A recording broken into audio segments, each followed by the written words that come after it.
Hello guys, I'm Mary.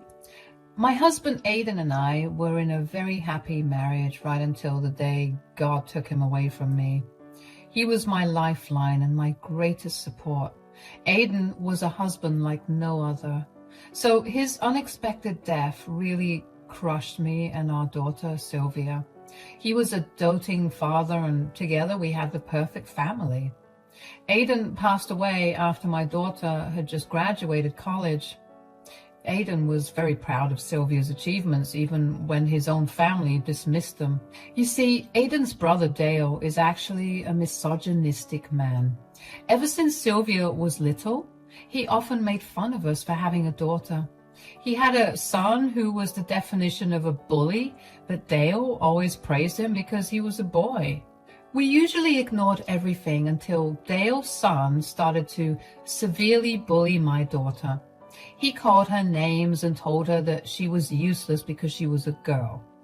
It crushed our daughter's confidence and really made her feel insecure. That was when we confronted Dale about this. Dale, as usual, dismissed his son's actions and said, "Why are you being so dramatic about this? He's just a kid. Boys will be boys, you know." That is not true. Your son is 15, Dale. He needs to know better than to be such a bully to his own cousin. Oh God, your daughter is just being a crybaby like girls are. Looks like my son was right. A weakling like her will never amount to anything. Don't you dare talk about my daughter like that. My daughter is way better than your son, who is nothing but a bully. I see where this anger's coming from, Aidan. You are just mad that I have a son while you don't. You know that your daughter is useless and a burden. My daughter is not a burden. She's the best thing that ever happened to me, and I won't have anyone say otherwise. Aidan had always been protective of Sylvia, and so was I. That day, we had a big fight with Dale, after which we were low contact. They lived in a different state, so we didn't see them often anyway. They were banned from the house, and we only talked on the phone sometimes. While I maintained my distance, Aidan remained in contact, but didn't entertain his brother's awful comments. So, we were able to stay away from his awful mentality for years. Dale got back into our lives when Aidan passed away from a car accident. It happened out of the blue and it destroyed us completely. Sylvia and I had a hard time accepting what happened and moving on from it. Dale was also crushed, and we came together as a family to grieve Aidan. I won't lie, but he was genuinely crushed after his brother's death. He loved his brother after all. Anyway, Aidan's death brought us back in contact, and Dale used to check up on me and Sylvia from time to time. So my daughter and I gave him a chance to see if we could repair our relationship. Things were actually going really well until one day he came to visit me and Sylvia. It was Aidan's birthday and the first one after he was gone. So we allowed Dale to come to stay with us just so we could remember the good memories we had with my husband. Sylvia was also staying with me because she wanted to be closer to me after Aidan passed away. When Dale and I had this conversation, Sylvia was out to get groceries. Dale and I were talking about finances. Since I was a stay-at-home wife, Dale had been concerned about how I would handle everything. Surprisingly, he brought up the fact that my husband had a life insurance policy that paid me a lot of money after he passed. Dale brought up that topic and said, "So, Aidan left you a hefty life insurance policy. I think it paid off pretty well." Yes, he was always worried about what would happen after he died. So he had planned well. "Yeah, Aidan had always been good with money, so what are you going to do with the life insurance money now?" "I'm actually thinking about giving Sylvia a part of the life insurance money." "What? Why would you do that?" "Well, Sylvia has been wanting to pursue a master's degree for a while now. She doesn't have enough money for that, and student loans will cripple her. She was lucky to have a college fund from my late parents, but she had to take out loans if she wanted to pursue her master's, so I've been thinking about helping her. Are you sure about that? I think you should think about this a little more. To me, it doesn't sound like a wise decision. Why would you say that? Dale, you too invested in your son's education since he didn't have a college fund. Yeah, but my son is a man. Why bother wasting your money on a girl child? She will amount to nothing anyway. This was something that I hadn't expected Dale to say at all. I had no idea why he thought I would be wasting money on Sylvia by investing in her education. Yes, my daughter could take out loans, but I didn't want that for her. I would have plenty of money left over even if I paid her tuition. So I don't know why Dale was so against it. What really caught my attention was how Dale hinted that his disapproval of my decision lies in the fact that I was investing in a girl's education and not a boy's. It was simply too bizarre for me to accept. I said, "What are you trying to say, Dale?" "What I mean is that you should use your late husband's money on something that will actually benefit you. Giving your daughter money for education is just useless." How is it useless? I don't know why you're saying this. My daughter is pretty smart, and I'm sure she will do very well in her master's. Women like you will never understand the importance of managing money. This is exactly why you should listen to me and put that money into investments. You will have a good life living off of those investments. I can always try to find some work. I don't need to live a life of luxury anyway. This is about my daughter, Dale. It's about her dreams. She won't be able to pursue a master's degree if I don't help her. What on earth will she do with a master's degree anyway? She's a girl, and girls cannot make it big in this world. Look at her sitting around even with a bachelor's degree. I was pretty offended on my daughter's behalf. She didn't deserve to be criticized like that. Just because I didn't broadcast her successful career to the world, Dale thought that Sylvia was unemployed and not getting good job offers. That was ridiculous because I knew what my daughter was capable of. She wasn't taking those jobs for now because she really wanted to get a master's degree, and I was going to support her. But first I needed to destroy some false notions that Dale had about Sylvia. So I said, "My daughter isn't sitting around, Dale. She just wants to learn more." "Oh, please, Mary, don't tell me that crap story. I know that Sylvia will never have a job like my son. Girls don't have any place in high-paying jobs anyway."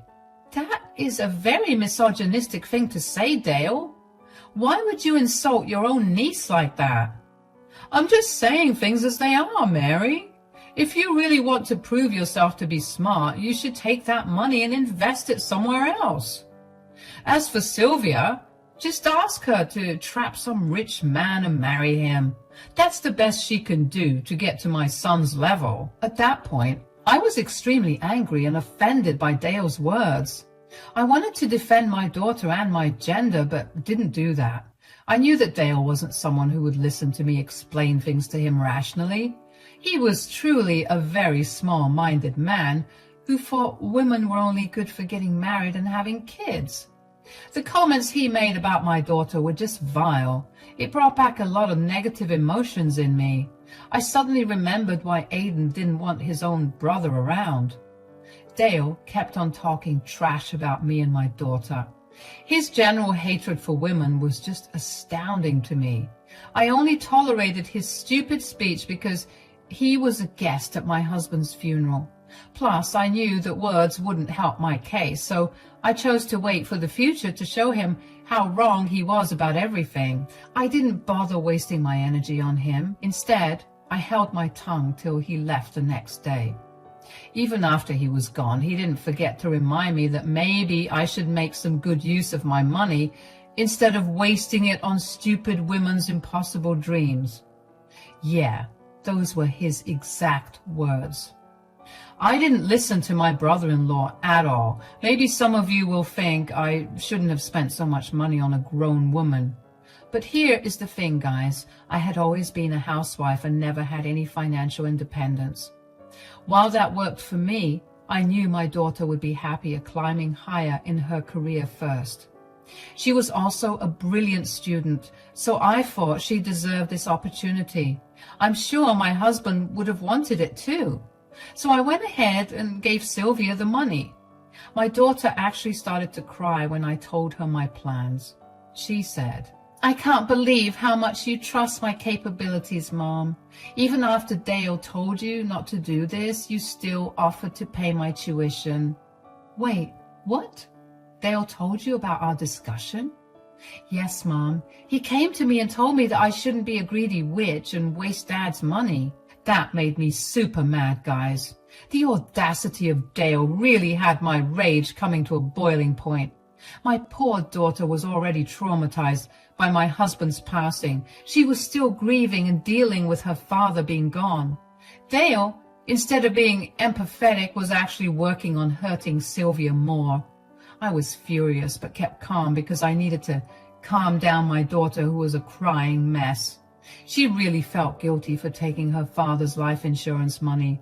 So I comforted her and said, "Listen to me, Sylvia. Your father would have been happy to share his money with you.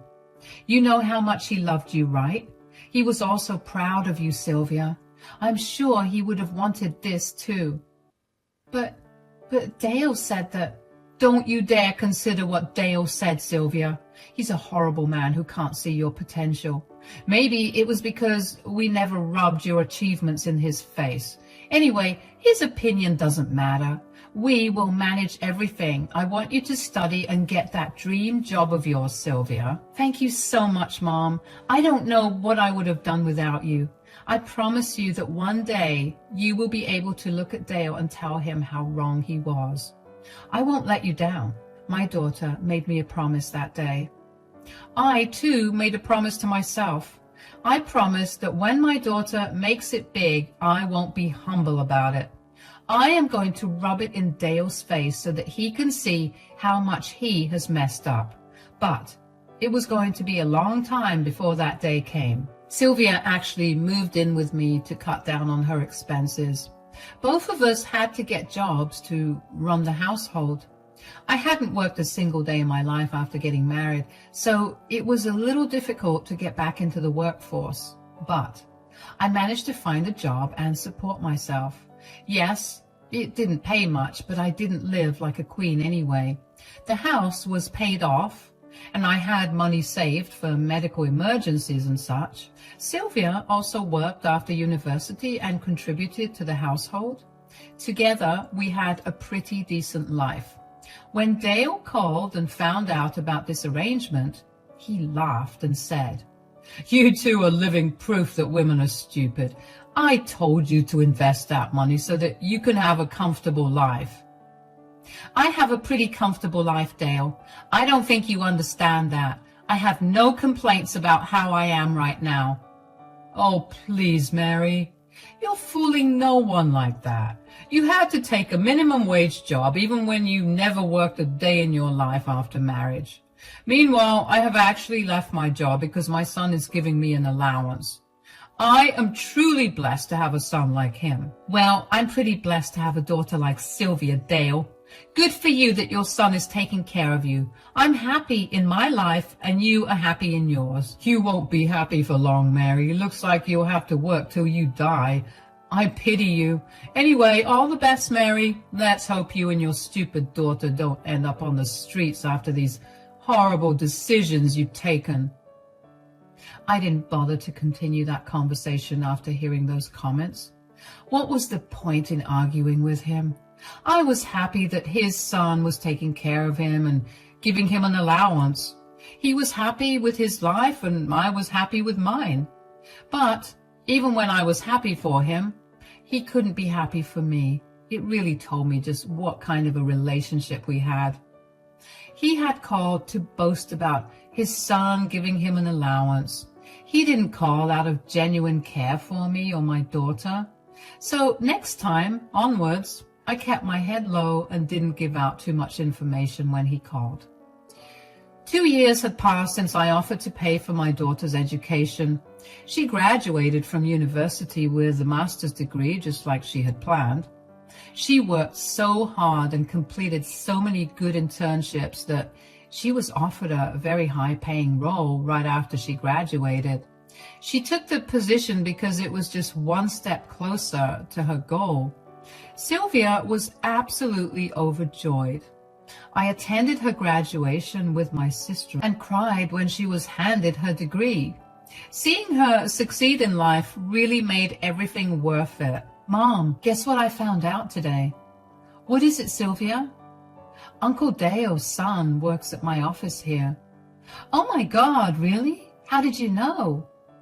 He doesn't work directly under me because I'm several levels above him, but you can say that I am actually his boss. I saw his name pop up on the list of people I needed to talk to, and that's when I recognized him. Wow. Is he at least a nice man, or did he take after his horrible father? He is far from being nice, Mom. The company is investigating him for embezzlement. He stole from the company regularly and spent it on himself. That was something I hadn't expected to hear at all. My daughter was telling me that Dale's son was basically a thief. The man Dale compared my daughter to was an actual thief. It made me chuckle a little, actually. Dale was so proud of his son for nothing. I said to Sylvia, "That is some news, Sylvia. I guess Dale's son isn't as bright as he had made it out to be." Nope. He's a criminal, and now he will soon lose his job. Really? Is that what everyone had decided? Yes, Mom. I didn't get to vote because he is related to me, but I was asked for my opinion at the meeting, and I told them to fire him. You made the right decision, Sylvia. Good for you, not protecting a criminal just because they are family. Watch out, though, Mom. I have a feeling Dale will be having a word with you soon. You think he may want me to ask you to give his son the job back? Yep, he will try that for sure. Dale's son tried to get me on his side and was surprised when I recommended that he get fired. He tried to approach me later to talk, but I walked away as soon as possible. I was really surprised to hear that my nephew had been doing something illegal. I mean, I knew that his father was a problematic person, but I didn't think Dale's son would also turn out to be a thief. Looks like Dale's son was able to maintain his family and support his father only because he was stealing from the company. Who knows why he did it, though? There may be a number of different reasons. All I could do at that time was speculate. But, like my daughter, I too had a feeling Dale would show up to my house or give me a call for this. And I would be prepared to give him a piece of my mind. Dale didn't show up to my place right away. Instead, he called me first and tried to start with some small talk. I played along because I didn't want to show him my cards yet. As the small talk progressed, Dale started to stutter a bit and said, I don't know if you've heard, but your daughter is working in my son's company. I'm pretty sure it's not your son's company. He's just an employee there, and my daughter is his boss there. Yes, well, she made it quite big, right? Get to the point, Dale. I know you haven't called me to hear about my daughter. Just tell me what you want. Dale went silent, probably because he was taken aback by my directness. His poor show of wonder or astonishment did nothing to put me in a good mood. Instead, I was reminded of the time he had called my daughter useless, among other things. So my temper was starting to rise, and I didn't have time for his nonsense. When I told him to be direct, he awkwardly said, "Well, I don't know if you're aware that my son has run into some trouble at work." "I have heard of it, but I don't see what I can do about it." "The thing is, your daughter is his boss and actually has a good relationship with all the seniors there. So I was hoping she could help him out a little." "How do you think my daughter can help, Dale? She can't help out your son just because he's family. That would be very unprofessional. Plus, she didn't get to make the decision anyway." You don't understand, Mary. My son has told me that your daughter has a very good relationship with everyone in the company. She is very well respected for her work. If she puts in a request with her superiors, they might consider giving my son a second chance. Only Sylvia has the power to save him, Mary. At that comment, I burst out laughing. My anger had gone down immediately, and I just couldn't hold my laughter. It was funny to hear Dale sound so desperate for my daughter's help. Mind you, guys, this is the same girl who he dismissed as being stupid and useless. Now he was saying that Sylvia was the only one who could help Dale's son? It was funny how fate played him. I said, "That's weird coming from you.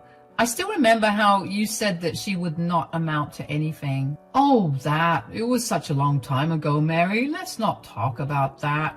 Clearly I was wrong." "I don't think I can forget about that, Dale. You said some pretty big words and even filled my daughter's head with some nasty thoughts about wasting her father's money." "I made a mistake, Mary. I didn't know your daughter was so capable. I wouldn't have said those things if I had known." "That doesn't change anything, Dale. You can't change the fact that you humiliated my daughter and demeaned her. She never deserved that. However, your son deserves to be fired because he did something terrible." Dale changed his tune and sounded a little desperate now. He knew that he couldn't defend his son. There was plenty of proof that he stole money from the company he worked at. So my brother-in-law couldn't make excuses for him either. But he did try to change my mind by playing the family card. He said, "I know my son messed up, and so did I, Mary, but please, just give us a chance. He needs this job and only Sylvia can help. He is positive that his cousin can help. He even tried to talk to her, but Sylvia walked away and avoided him." "Can you please talk to her, Mary?" "I don't think so, Dale. I wholeheartedly support my daughter in what she did. She has no obligation to help a criminal like your son. My daughter is actually a professional and won't jeopardize her reputation by speaking in favor of someone like your son." "This is a horrible thing to say, Mary. We are family, and your daughter is being a little witch to her cousin. You need to set her straight and teach her some family values. She should always help out her family." "Stop right there, Dale. You have no shame in insulting my daughter again. I don't care what you think, but you are not family. Someone like you will never be called our family again. I won't tell my daughter to help you and your son because none of you deserve it."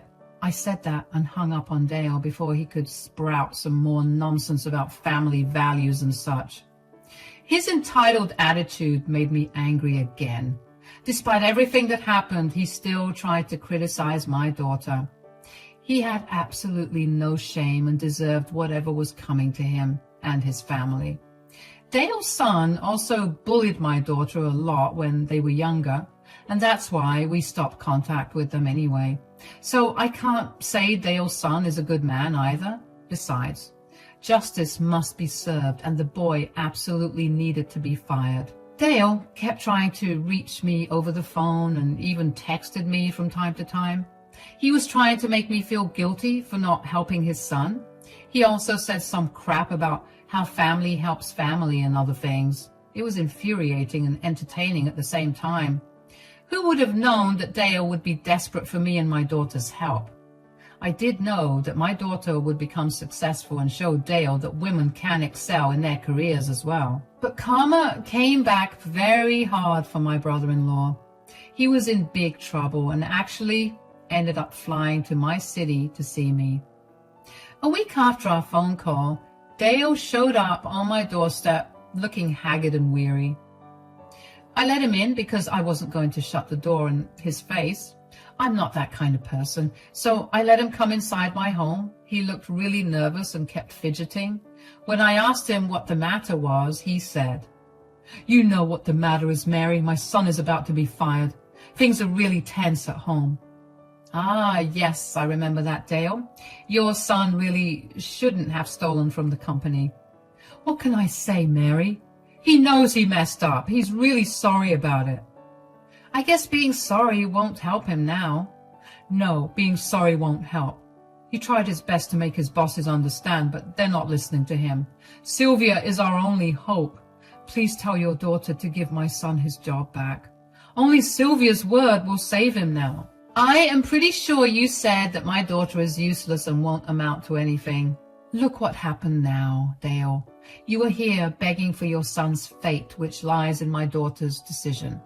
Well, let me tell you one final time now, Dale. My daughter will not help your son. But we will all become homeless now, Mary. They're threatening to sue my son for all the money. He will lose everything and we will be on the streets. That's too bad, Dale. Looks like your investments in your son didn't pay off. And now you're just suffering those consequences. We are done here, Dale. What happened to you and your family is karma. You deserve this for being such a horrible man and instigating your son against my daughter. Now you will find for yourself and no one will help you. Those were the words I said before throwing Dale out. He cried and begged me to talk to Sylvia. Dale had tried to reach her, but he had been blocked on her phone. So he came to me to try and save his family. His stupid decision to quit his job and rely on his son was costing him now. He was right in assuming that he would be brought to the streets. That's actually what ended up happening. Dale's son was kicked out of his job. The company also ended up suing him, so now he is under a lot of debt. He quickly abandoned Dale and his wife because he simply couldn't shoulder their responsibility anymore. So Dale was thrown out of their rented home because his son had stopped paying his rent. Dale actually didn't have much money for housing because he helped his son buy a house. Well, it looks like that was a waste because his son is selling the house to pay off his debts. So Dale is now left with no money and his investment in his son ended up flopping big time. I am actually living a much better life than before. My daughter had returned all the money I had spent on her education so far. Sylvia and her husband are also trying to make me quit my job. They started a retirement fund for me and said that I needed to sit back and relax once the fund was full. I am truly blessed to have such a daughter in my life. I'm sure my husband is proud of Sylvia and happy that I helped our daughter even when everyone around me was discouraging me. I didn't listen to them because I had faith in my daughter and wanted to support her as long as I could. Today, I am proud to say that my daughter has shown my stupid brother-in-law how wrong he had been about her.